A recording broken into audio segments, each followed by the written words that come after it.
Jadi perbincangan ro'iyah itu sudah bukan perbincangan tentang nasabnya apa, turunannya apa, tapi tentang gagasan dan kecerdasan. Loh kok tiba-tiba ada yang mundur masih berbicara tentang turunan ini. Itu lewat kamu. Kamu telat, udah nabrak konsep Nabi yang sudah diterapkan di Indonesia. Itu makanya berbicara nasab itu nabrak konsep ro'iyah. Sama dengan Hizbut Tahrir. Kemana-mana bawa bendera la ilaha illallah. Dia baru bawa bendera. Kami di sini sudah tahlilan pakai la ilaha illallah. Jadi kamu telat. Jadi tidak kemudian karena anti, enggak. Kamu tabrakan sama konsep Nabi. Kalau kamu ngaku turunan Nabi, kamu tabrakan sama kakekmu sendiri.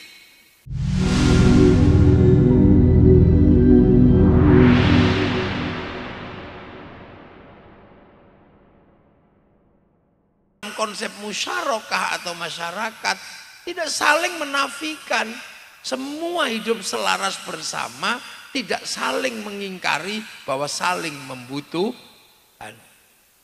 Nah, itu makanya kiai-kiai mana ada yang suka cerita, misalnya enggak, kecuali ustadz-ustadz freelance itu.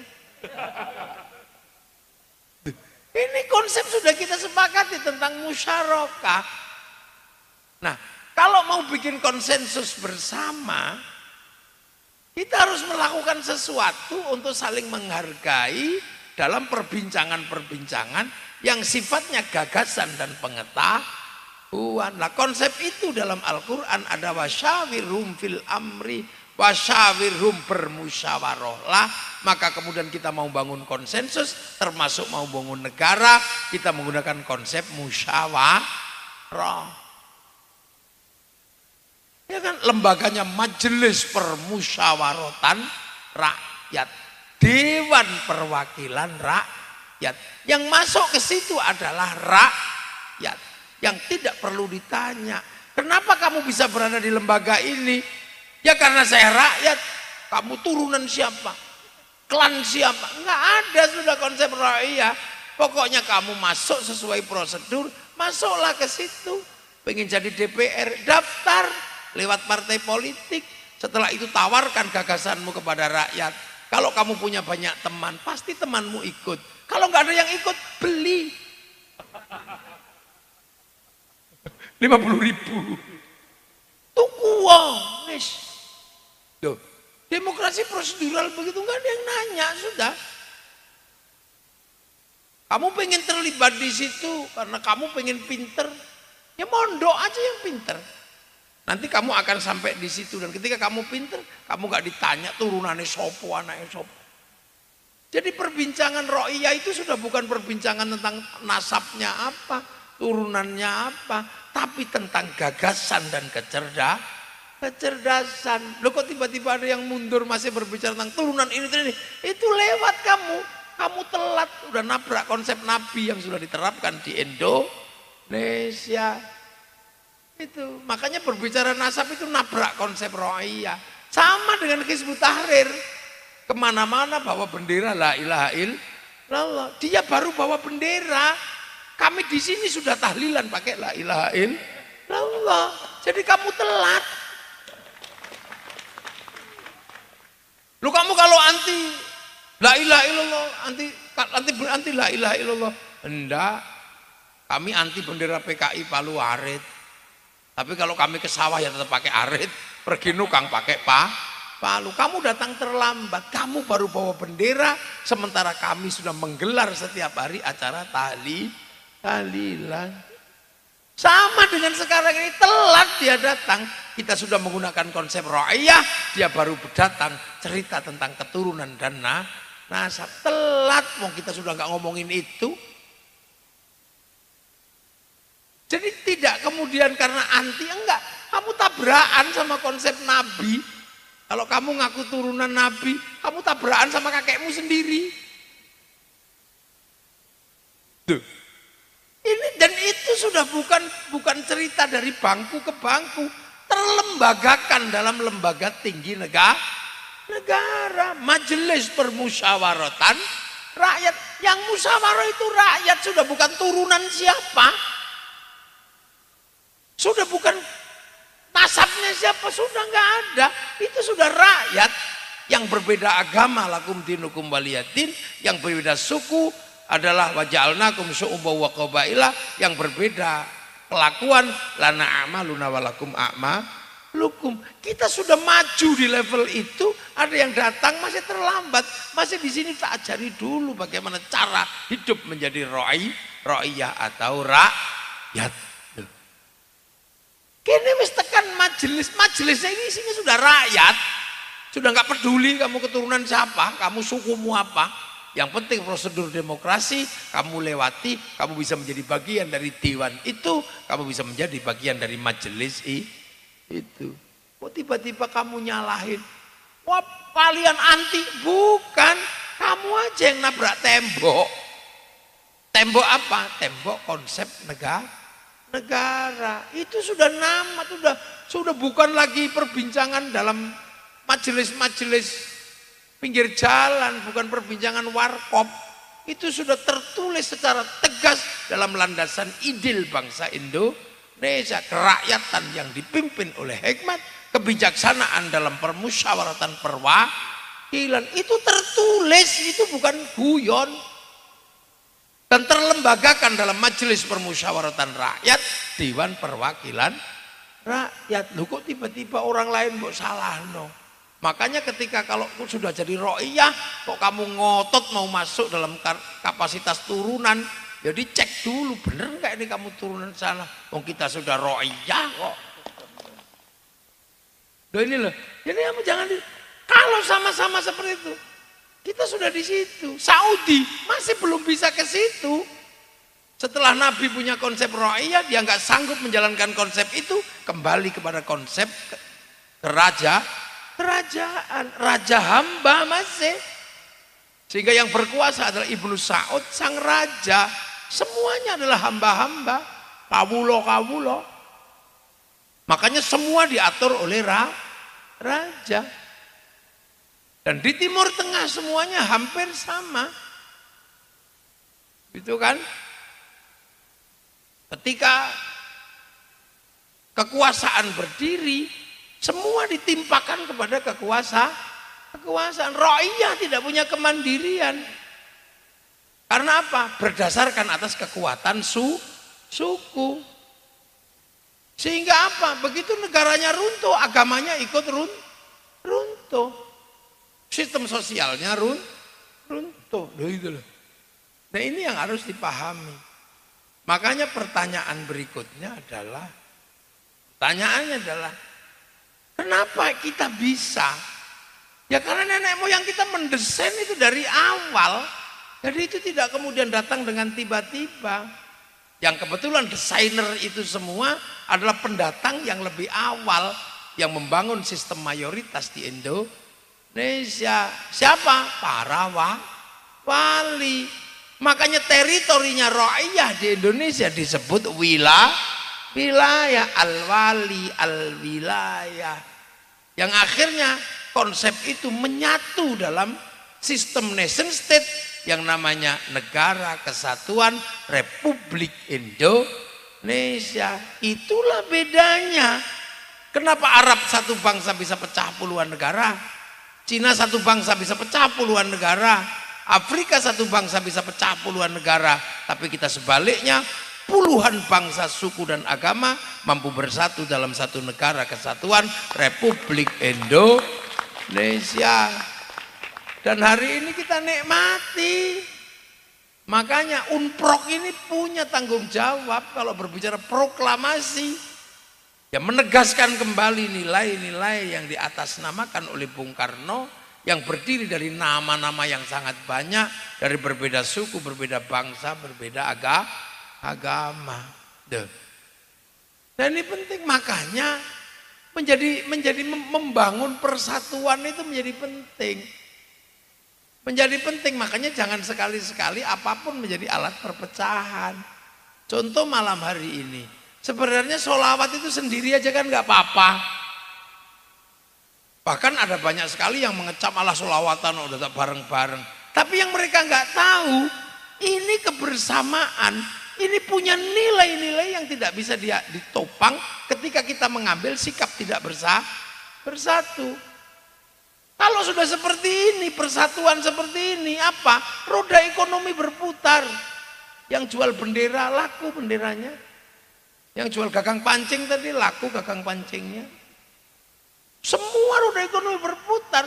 Sektor informal yang tidak bergerak, sound system laku. Tenda laku, anggur merah laku, per laku, lu ini laku semua lo ini. Iki apa iki bunder iki? Oh iki plum iki. Ini ndut. Urung tau mangan plum iki tak kei plum. Ini, aku seneng bocah iki. Urung tau mangan plum iki. Plum. Ini lho. Oh, iku larang soalnya iku. Nek ora ning unprok ora ono iki. Lah aku anggere ngaji dhek teko tak kei plum. Lha itu. Jadi persatuan terjaga. Doa sendiri-sendiri nggak ada masalah. Tapi kalau para ulama membangun sistem kebersamaan, doa bersama. Di alun-alun namanya istighosah, rukun terjadi. Bakul bakso datang, yang jual tahu juga datang. Lu konsep kebersamaan seperti ini itu kalau dihilangkan, orang akan sendiri dan agama menjadi bukan lagi alat pemersatu, tapi agama bisa menjadi landasan perpecahan. Sementara negara bangsa kita butuh persatuan. Ini yang kadang tidak dilihat. Makanya jangan sembrono dengan konsep kiai itu tentang membangun kebersamaan. Kalau semua orang berdoa sendiri, ada orang mati nggak kumpul, ada gendurian nggak kumpul, itu pecahnya sistem sosial. Dan itu ditunggu oleh banyak orang pecahnya Indonesia. Karena apa? Kalau Indonesia sudah pecah, Indonesia sudah tercerai-berai, sumber daya alam yang negara lain tidak punya bisa didapatkan secara gratis. Dan semua pengen gratisan itu. Seperti Eropa, Amerika, Cina pengen gratisan minyak, kekacauan Timur Tengah dibikin. Akhirnya yang tadi Libya punya negara mengatur minyak, Suriah punya negara mengatur minyak, minyaknya tanpa negara, stateless. Akhirnya kemudian minyak bisa diambil oleh siapa saja, masuk black market. Nah, ketika Turki mencoba mengambil manfaat dari situ, dia menjadi makelarnya, dirudal sama Rusia di rest areanya. Loh, ini kan negara. Indonesia nggak boleh tercerai-berai karena apa? Menjadi murah sumber daya alamnya. Pengen. Siapa sih yang nggak kepengin? Apapun yang terjadi nanti, kita negara yang paling nyaman nanti. Karena energi masa depan dunia kita punya. Energi apapun yang diomongin dunia kita punya. Kalau berbicara energi itu adalah panas matahari, kita punya 3 waktu. Kalau masa depan dunia energi adalah panas bumi, kita cincin api. Kalau masa depan energi adalah angin, kita punya pantai terpanjang dunia. Artinya kita punya masa depan apapun. Krisis pangan yang sekarang dialami oleh Cina, dialami oleh Eropa. Kita punya peralihan makan yang sangat luar biasa banyak. Kalau nggak ada nasi, jagung. Kalau nggak ada jagung ya talas. Kalau nggak ada talas ya gadung. Kita masih punya banyak persediaan. Karena hampir seluruh persediaan dunia terbanyak ada di Indonesia.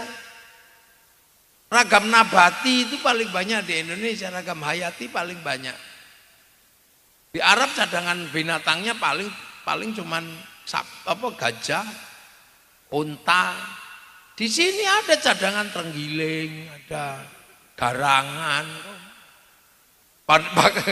Bahkan cadangan hantu paling banyak di Indonesia. Di sana cuman ghost, jin, syaiton. Di sini ada gundul pringis, ono pocong, ono kolor hijau, ono jerangkong, mak lampir.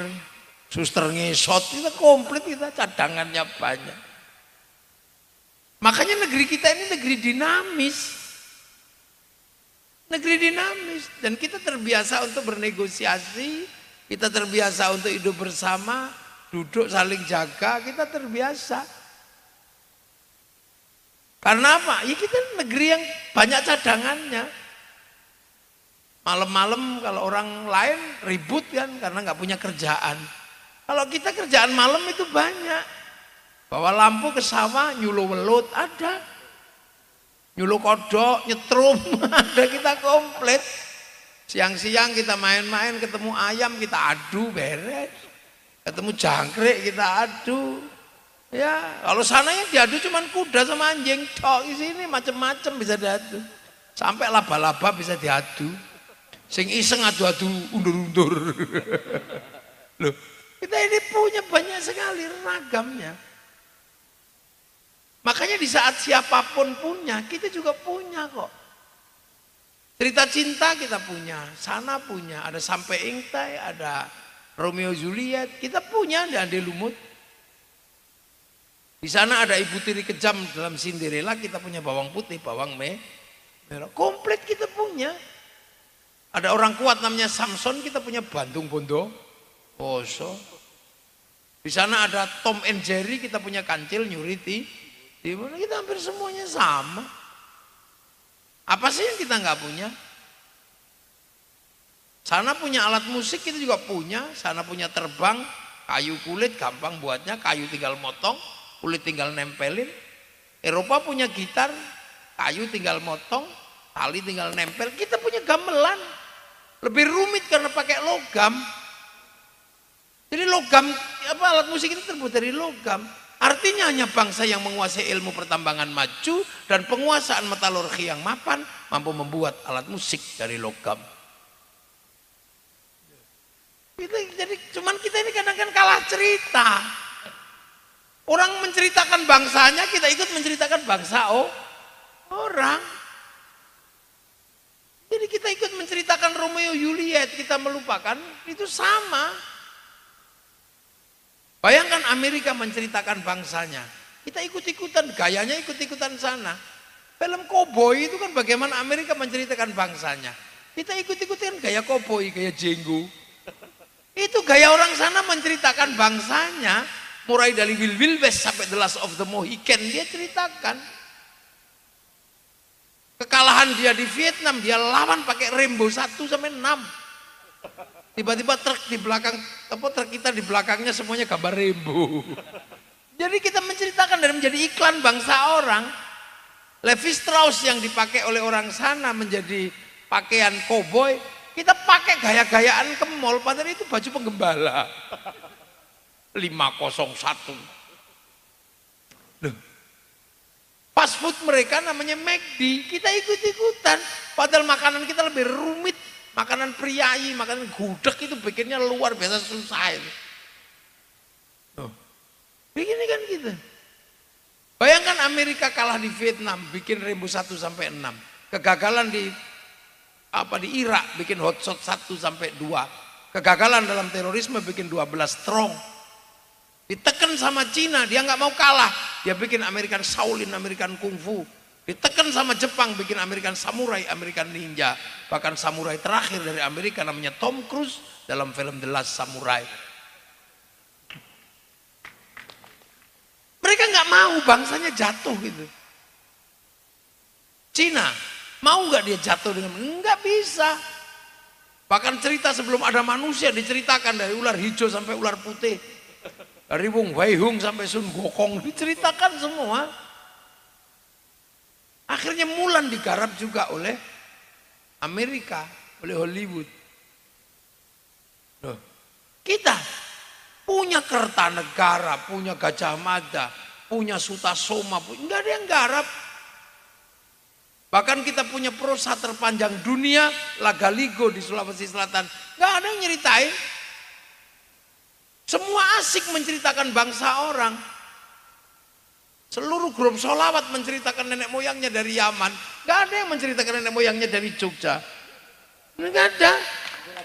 Wedale. Gak ada. Ikhwanul Muslimin menceritakan pahlawannya dari Mesir. Rombongannya Hasan al-Banna. Hizbut Tahrir menceritakan pahlawannya dari Palestina, dari sekitarnya. Rombongannya Taqiyuddin An-Nabhani. Kita nggak pernah menceritakan bahwa kita juga punya pasukan perang. Ibu-ibu nggak pernah tahu bahwa ada tokoh intelijen luar biasa dari Jogja. Pasukannya Sultan Agung yang mampu membunuh gubernur jenderal Belanda. Itu perempuan dari sini. Anaknya Adipati Tegal namanya Utari. Itu kalian gak ada yang tahu. Taunya siapa? Wonder Woman. Lal Gadot. Taunya Ghost. Demi Moore. Gak ada yang tahu bahwa kita juga punya legenda-legenda perempuan yang real dan cerdas. Kita punya R.A. Kartini lumayan, tapi yang lama-lama cerita kebayanya doang. Gak ada yang cerita, coba, gak ada yang nyeritain. Bahwa kita pernah mengalahkan Mongolia itu kita gak ada yang nyeritain kok. Arab dihancurkan Mongolia, Cina dihancurkan Mongolia, Eropa dihancurkan Mongolia. Tapi begitu Mongolia ngirim utusan ke Kertanegara, dipotong kupingnya sama Kertanegara namanya Menci. Ketika mereka bergerak ke Nusantara untuk menaklukkan bangsa Nusantara, dilawan sama Kertanegara. Terjadi ekspedisi Pamalayu, terjadi perang laut dari Selat Sunda sampai Selat Malaka. Dan mereka kalah. Satu-satunya bangsa yang bisa menaklukkan Mongolia adalah bangsa Nusantara. Ini nggak ada yang ceritain, sehingga kita seolah-olah kita kecil gitu. Kapal Mongolia mengangkut 1.500 tentara, 500 kuda. Pasukan kita kapalnya mengangkut 1.500 tentara, 1.500 kuda, 2.500 tentara. Kapal Mongolia ditabrak sama kapal Nusantara, pecah. Karena apa? Dodokannya dari kayu ulin di Kalimantan. Kita nggak pernah ceritain. Sedunia yang bisa ngolah gadung itu siapa? Cuma bangsa kita bisa ngolah gadung. Oh ngerti cara nanti kayak yamu dia apa? Itu kalau nggak bukan pakai kita nggak bisa. Tuh, kita nggak pernah coba menceritakan bahwa kita punya bangsa, kita punya kekuatan. Nggak ada. Tapi siapa yang ceritain? Nggak ada lagi yang ceritain Sasando. Nggak ada. Di NTT itu ada Sasando. Itu. Dan satu-satunya bangsa yang berburu paus secara tradisional itu cuman bangsa Indonesia, masih pakai tombak itu, pakai buyutnya Pak Rektor.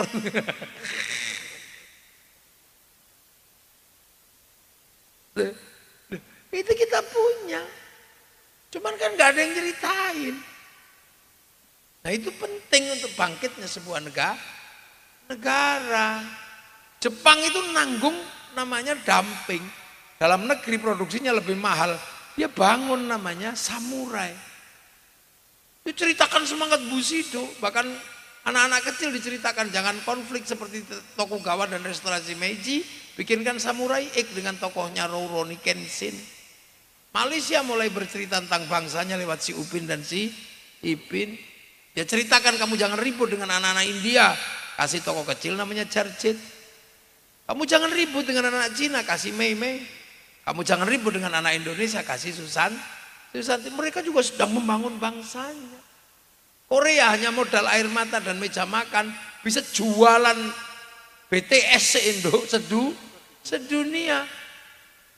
Dan dia hanya butuh satu konser untuk bisa mengalahkan konser Metallica.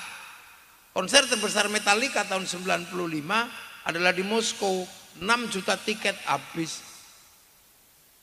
Tapi begitu ada corona, BTS sekali konser 100 juta orang.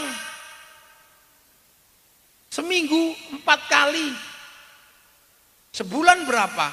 Dalam 1 tahun dihitung ada uang masuk ke Korea lewat BTS 250.000 triliun. Oh.